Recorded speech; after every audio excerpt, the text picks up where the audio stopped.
Welcome, everybody. So, we're going to talk about the 8 worldly concerns. Before we do, it's good if we generate our motivation, because our motivation will determine if what we do is worthwhile and virtuous or not. Okay? So let's just think for a minute that we will listen and think about what we hear with an open mind. And then what we learn, apply it to our life so that it helps us. And let's do this not only for our own benefit, but by becoming a better person, by reducing, letting go of our greed and our anger and our self-centeredness. May we advance on the path to Buddhahood and be able to really benefit all other living beings in a long-term way. So let's make that our motivation for sharing now.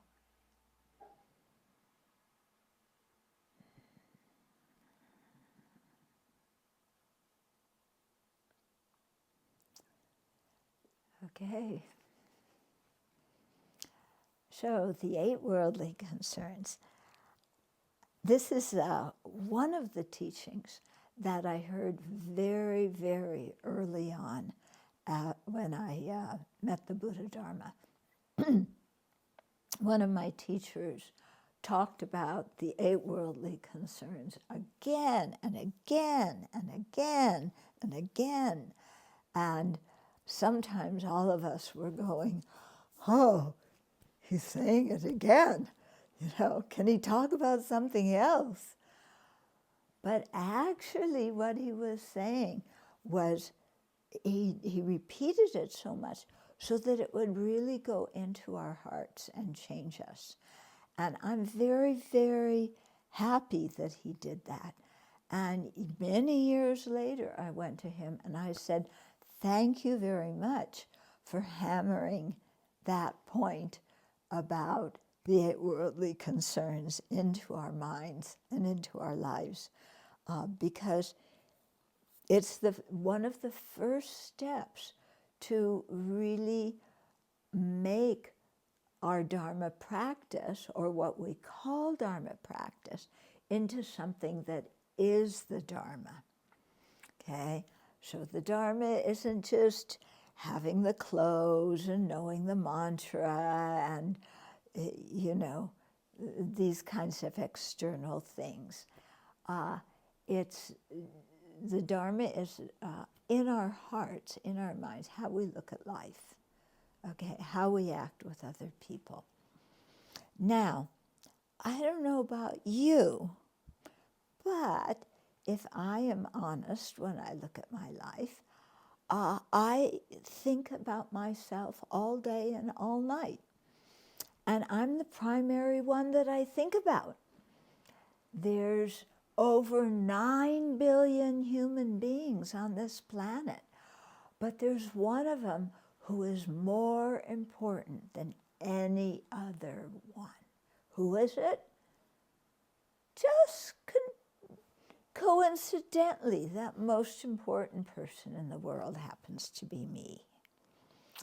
So I focus on what's good for that person all day long. Yeah? And if there's something I like, I want to pull it towards me. If there's something I don't like, I push it away. Okay? And I feel totally justified in doing this. Yeah? So if something pleases me, I will praise it. If something harms me, oh boy, I'm furious.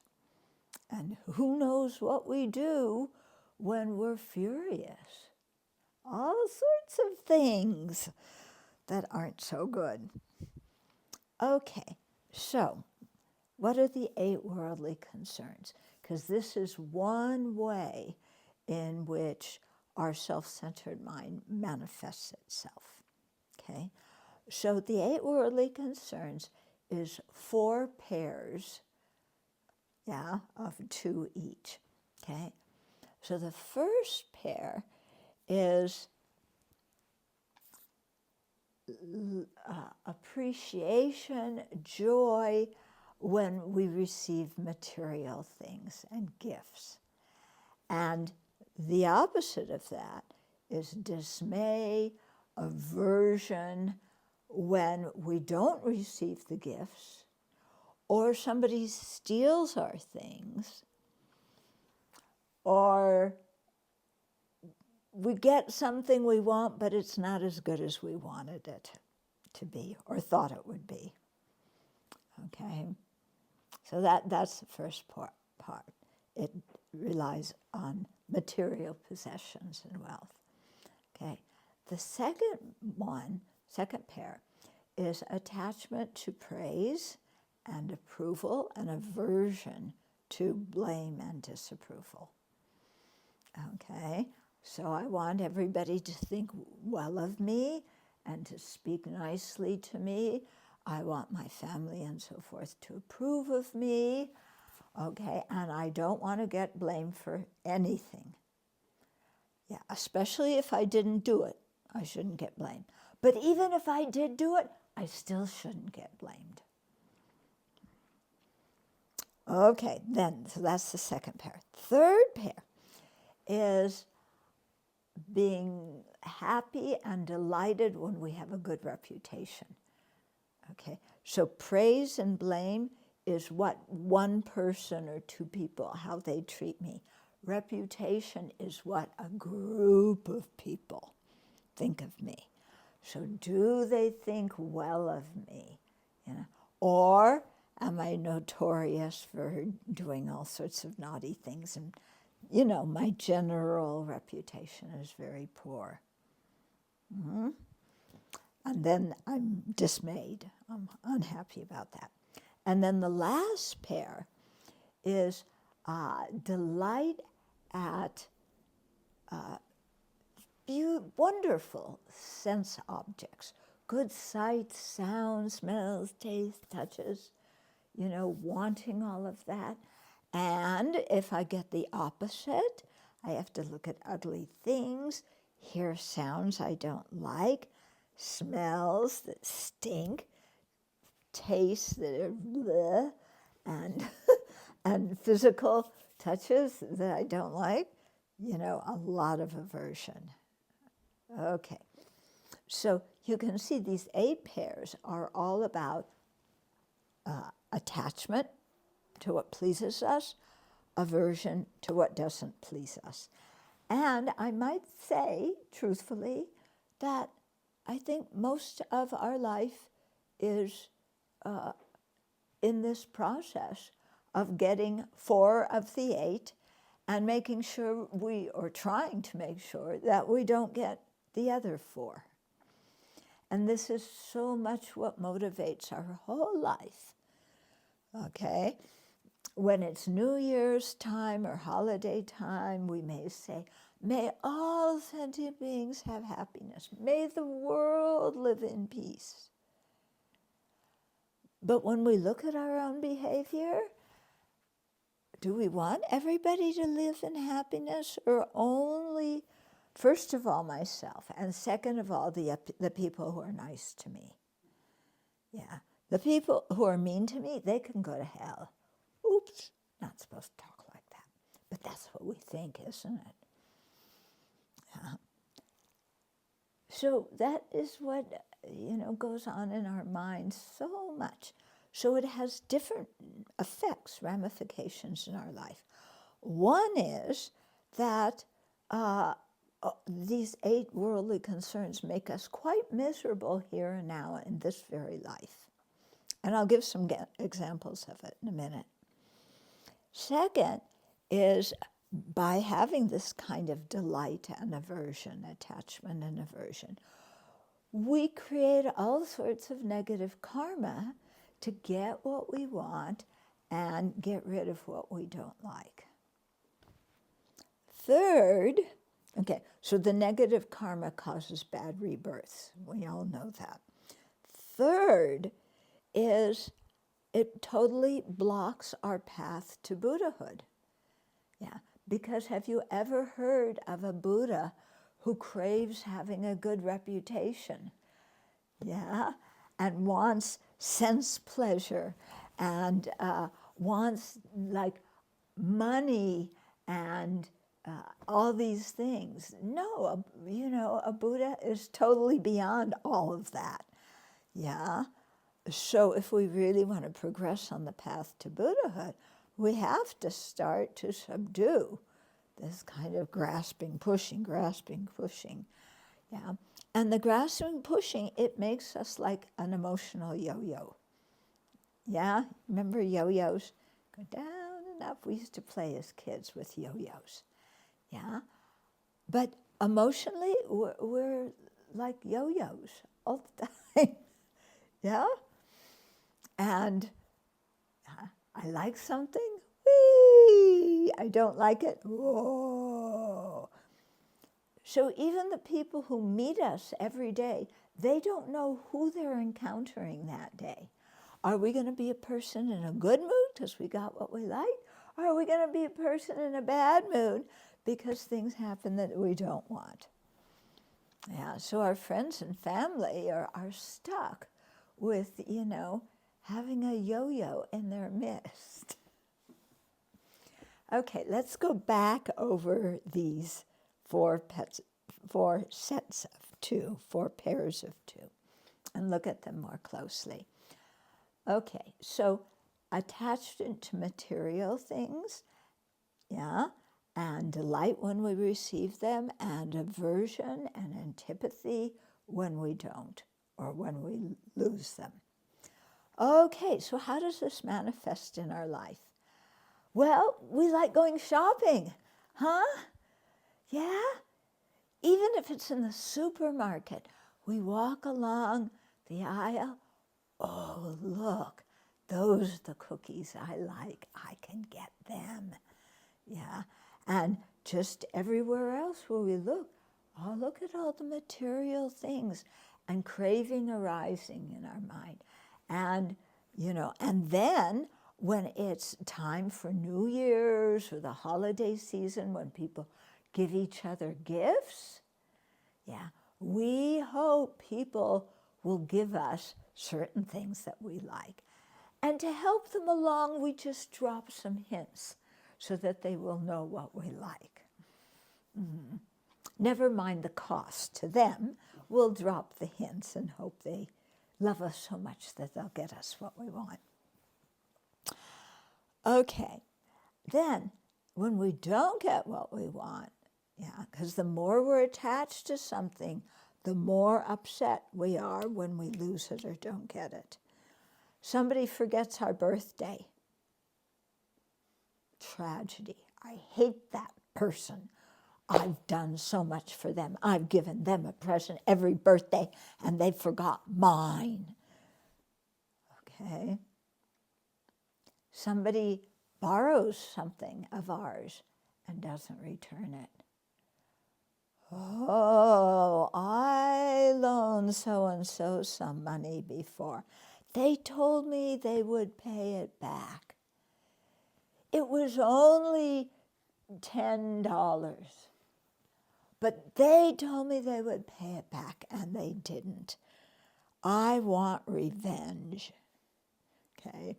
Imagine what happens if somebody steals something that belongs to us. Yeah. How can they do that?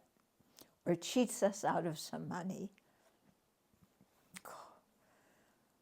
Yeah. We can't stand that. Or what happens? We get what we want,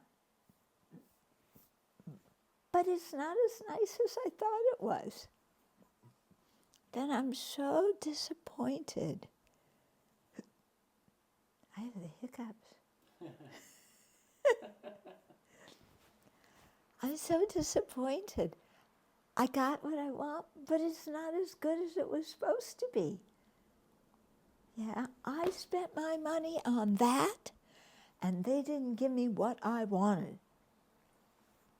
Okay, so do you see in our life how it manifests? Or it's somebody's birthday, yeah, and we think, oh, what did they give me for my birthday?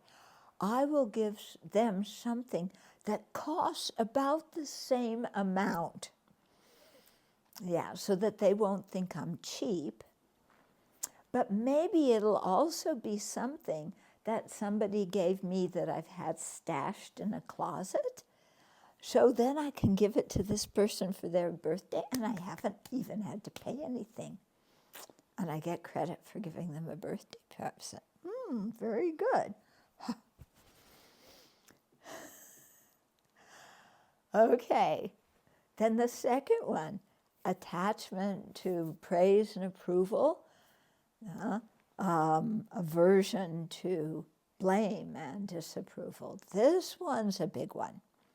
Yeah, so especially with the people we care a lot about, especially with our family, with our close friends, with our teachers, with our employers, with anybody who has some power to up our status or our income. Yeah, we want those people to praise us. Yeah. So, yeah. So they should praise us because we're really good, you know, and they should approve of us. So especially in a family, if I'm always being compared to another sibling, I want the praise. Yeah, because in my eyes, it looks like my sibling is always, my parents regard them as the better one. Yeah, and they don't approve of me. It's not fair. I'm good. I want to win my parents' approval. And this can be a big one in people's lives.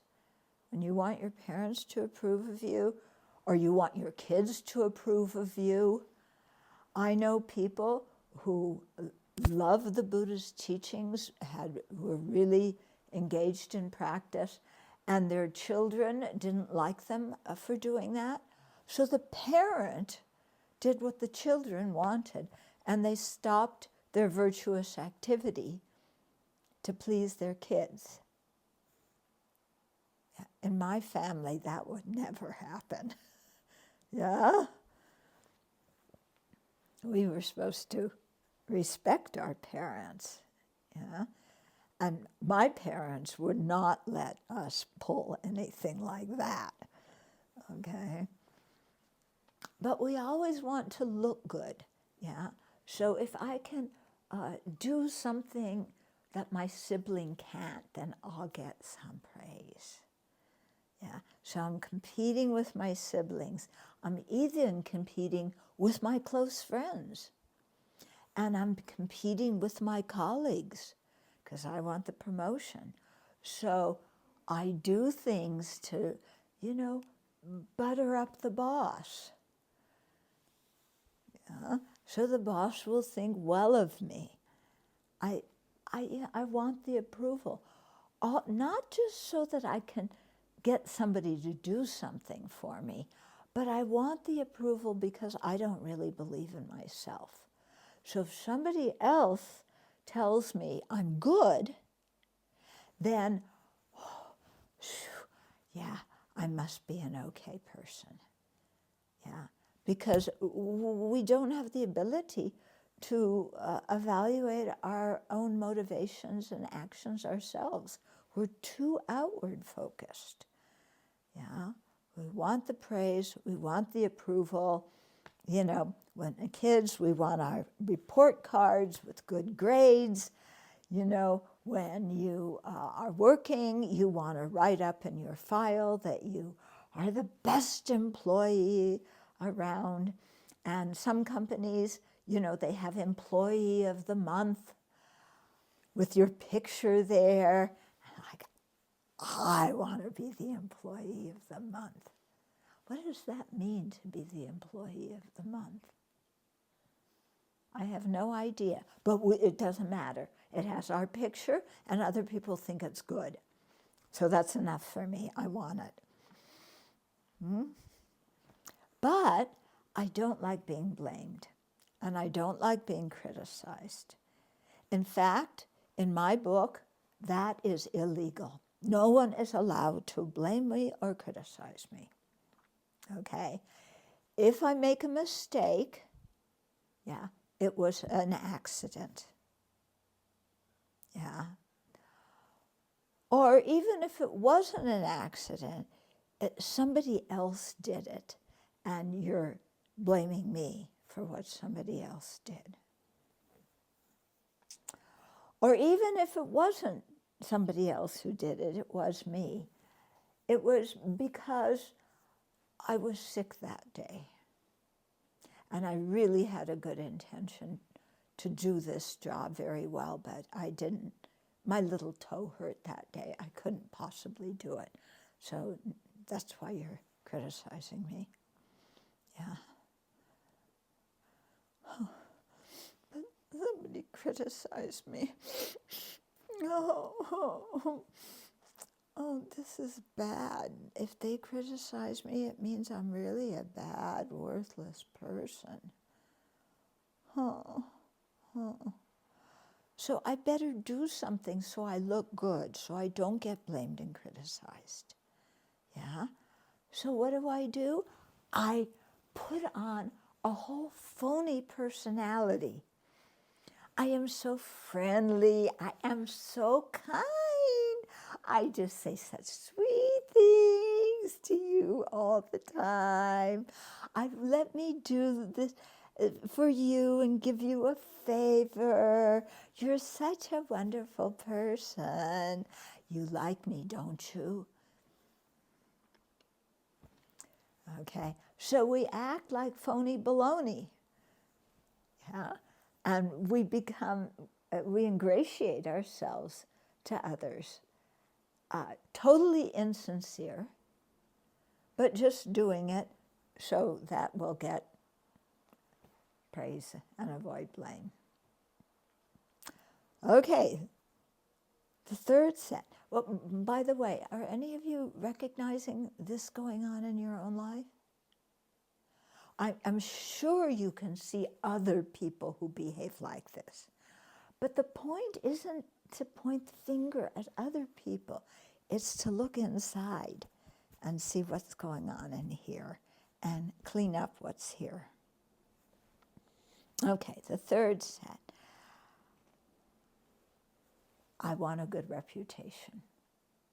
Yeah, I don't want a bad reputation. So, in my circle of friends, I want to be known as the best. So it depends what my circle of friends is based on. And we have different circles of friends according to our different activities. Okay? So if I play tennis, all my tennis buddies, I want them, my whole reputation, not just the praise of one person, but the whole group to look and say, wow, she's such a good tennis player. Yeah. Or if I like to do art, I'm not a professional. I just dabble here and there. But when people like what I did, oh, this is wonderful. I'm so happy. Yeah. And for the company I work at, when I bring in more customers than anybody else, yeah, then I get a reward. I have a good reputation. Okay? Even if you're a drug dealer doing something illegal, you still want a good reputation. You want everybody to buy their drugs from you, not from your competitor. We think criminals don't have any morals. They have morals within their own community. Yeah, and you better be loyal to me. Yeah, if you've been my customer, yeah, you should think highly of me. I have the best, and you should buy from me. So whether you're a drug dealer or a pharmacist, it's the same mental state. I want your business. I want the money, and to get that, I want a good reputation. So how do I get a good reputation? I do things so that they will write about me in the paper. Okay, maybe not the national newspaper, but that would be good. Maybe just in the local newspaper, maybe just in the newsletter from my tennis club or from my marching band club or from my, what do you call it, bonsai, growing bonsai trees club. I want my name mentioned and everybody knows how good I am. Okay. And I don't want a bad reputation. Yeah. So I don't want, if I make really big boo-boos, nobody is supposed to notice them. Yeah. And even if you notice them, you're not supposed to talk about them. Because if you talk about them, then I'll have a bad reputation. And I do not want that. Because if I have a bad reputation, my self-confidence is going to go down. And then plus, other people won't kind of butter me up to get, by giving me gifts and things like that. And I want that kind of status. It's so nice when my reputation precedes me and I walk into a room and people go, there she is, yeah. Yeah, look at what politicians do. They're having a rally and they come and they love it. Look at all these people shouting my name, clapping for me. I must be a good person, even if I do some illegal things or nasty things. All these people think I'm good, so that's good enough for me. Yeah. But then somebody else exposes all my under the table dealings, and now I have a bad reputation. Or I lose the tennis match. Oh my God. What's going to happen to me? I lost. Yeah. Okay, so that's attachment and aversion for reputation. Then the last one is for sense objects. Okay, so we always want to see nice things. We want to see the faces of the people that we like. We want to go to places that are pretty. Yeah. We want to hear the music that we like. We don't want to hear what the younger generation plays. And we don't want to hear what our parents' generation plays either. We want beautiful sounds. Mm-hmm. Smells. Yes. Perfume, good smells, the smell of good food. Yeah. I go to India and it's a little stinky sometimes. No. I go back to my own country. Yeah. Even in my own country, there's some stinky places. I don't go there. Taste. Good food. Always good food.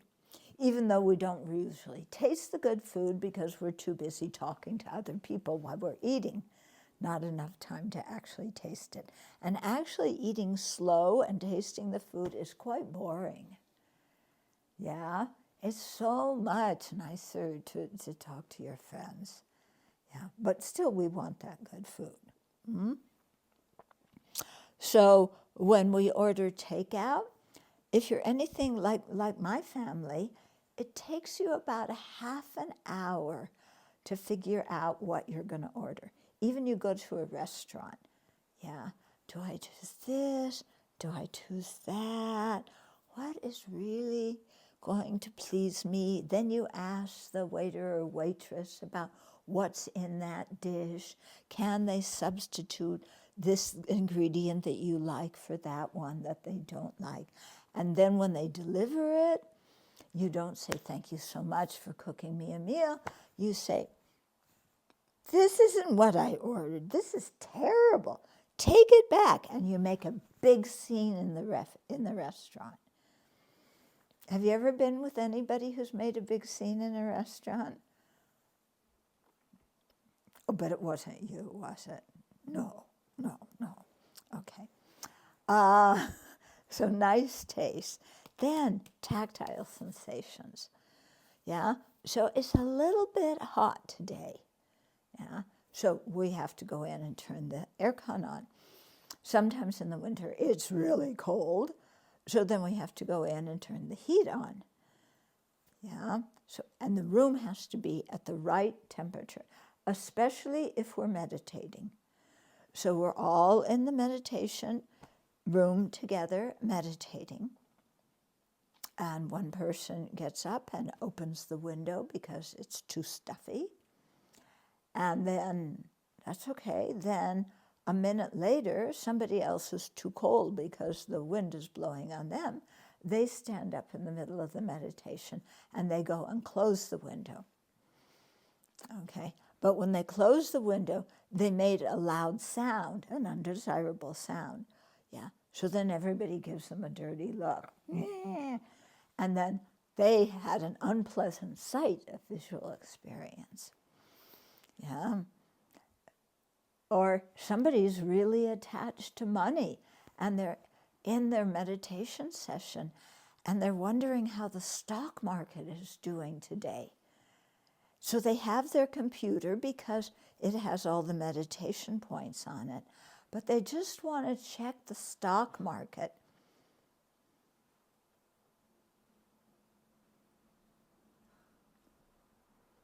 My stock went down. I better sell it right away. Okay, nobody's looking. I text my agent, sell 100 shares of this now.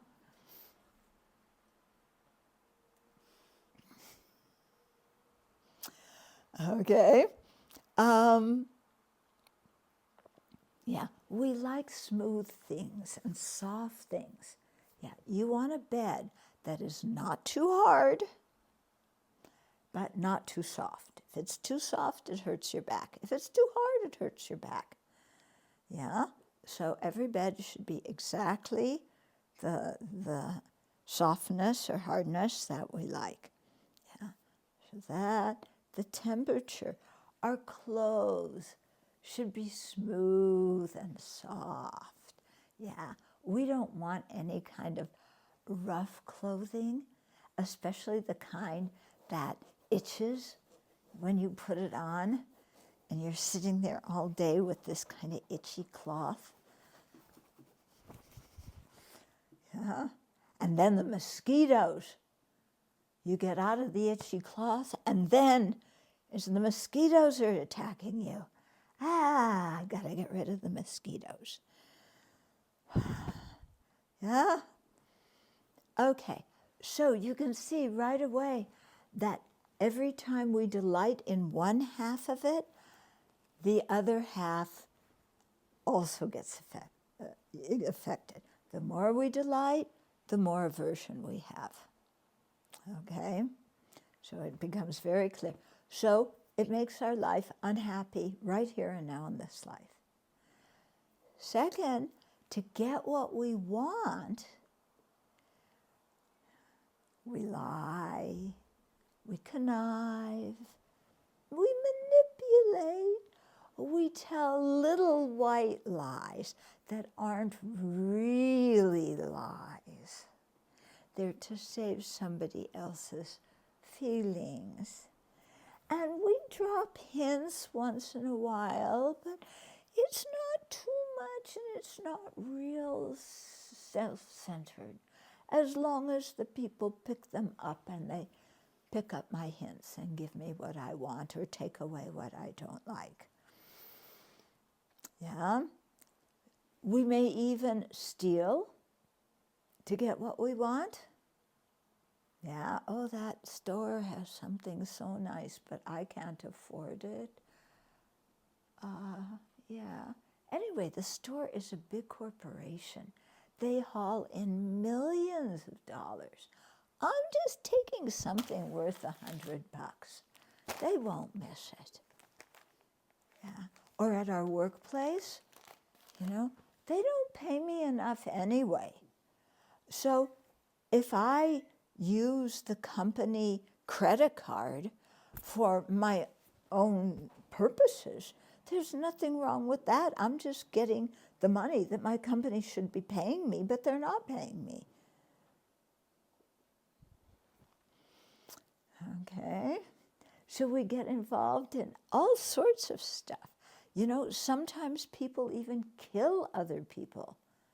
Yeah, you criticize me, you ruin my reputation. Whoa, that is big time. And some people just sometimes explode and take their revenge and kill somebody. Okay, attachment to sexual pleasure. Yeah, nice feelings. Oh, there's somebody very good looking. I think I'll go there. My spouse won't find out. They think I'm just working late. My children won't find out either. They're busy with their homework. But wow, ooh, I can have such a good time. Let me tell you, because I hear a lot of things, people come to me for counseling. Your spouse knows. They'll find out. And your children will know. They will know when you're cheating. Okay. So these 8 worldly concerns make us do things that are creating negative karma, which is the cause for our own suffering in future lives. Okay, and also blocks our path to awakening, you know, because as long as we follow the 8 worldly concerns, we're just putting a wall between us and spiritual realizations. I mean, first of all, because when we're really immersed in the 8 worldly concerns, we have no time to go to the Dharma Center and hear teachings. We have no time to read a Dharma book. Yeah, we have the time to buy beautiful Buddha statues that we put on display, so when our friends come over, they can look at the statues, yeah, that are obviously expensive, and we get some status about over that. Yeah.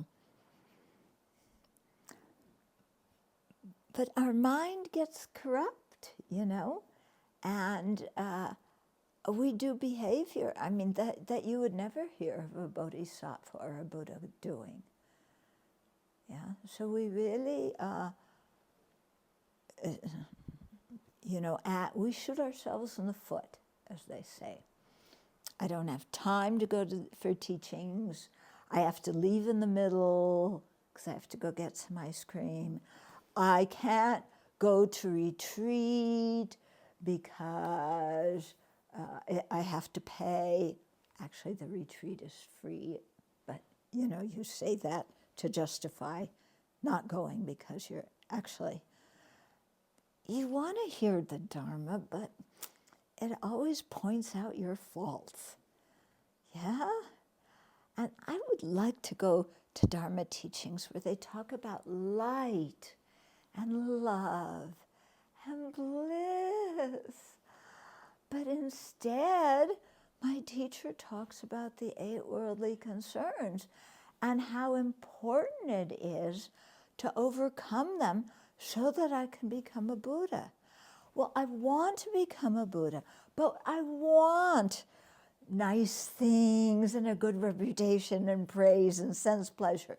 And I don't want, you know, to get blamed and people disapprove and anything unpleasant and to be poor. No way. Okay, so I want my samsara and my nirvana at the same time. Yeah? Maybe I can go and bargain with the Buddha and see if that's a possibility. Yeah? Buddha, can I have samsara and nirvana at the same time? Yeah, there must be a way. Yeah, and Buddha looks at us like, well, I'm here, and anytime you really want to hear the Dharma and you want some instruction for how to achieve actual happiness, come here to me, I will help you.